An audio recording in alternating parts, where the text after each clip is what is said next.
Yom Kippur is a solemn day, a serious day, a holy day, a day of fasting and prayer, introspection and soul searching. And yet, there's a statement in the Tikkun Zohar which compares Yom Kippur to the festival of Purim. The Day of Atonement is in fact called Yom Kippurim, which can be understood to mean a day like Purim.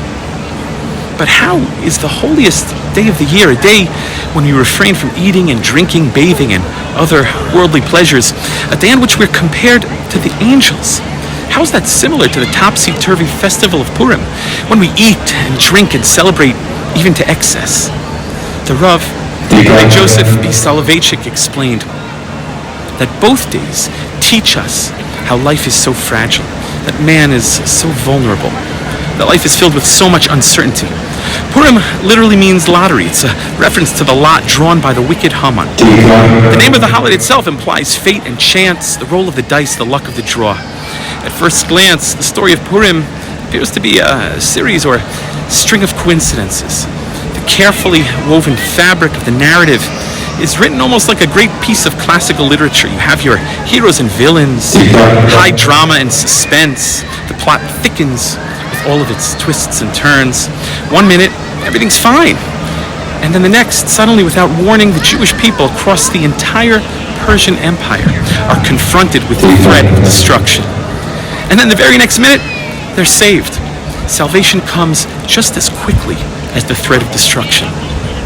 On Yom Kippur too, lots were drawn in the Holy Temple, Jerusalem. The high priest drew lots to see which goat would be offered on the altar, and which would meet a very different fate, led into the desert where it was pushed off of a cliff, a scapegoat, providing atonement for the Jewish people. The two goats were exactly the same in age, size, and appearance, but they met two very different fates.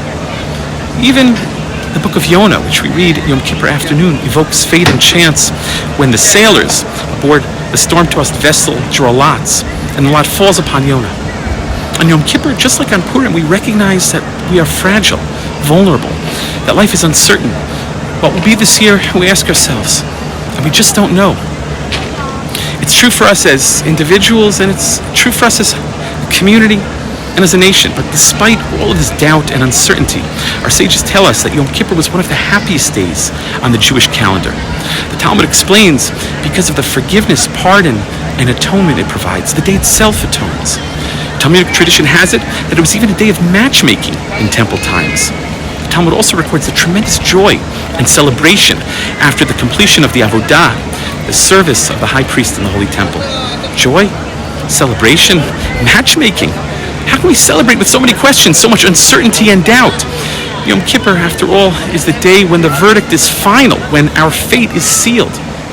The answer is that just like on Purim, when the Jewish people trusted in Hashem and were spared, our joy on Yom Kippur expresses our trust and confidence that we will be inscribed and sealed in the book of life. And that's certainly something worth celebrating. Wishing you a Gmar Chatima Tova from Yerushalayim, Ir HaKodesh.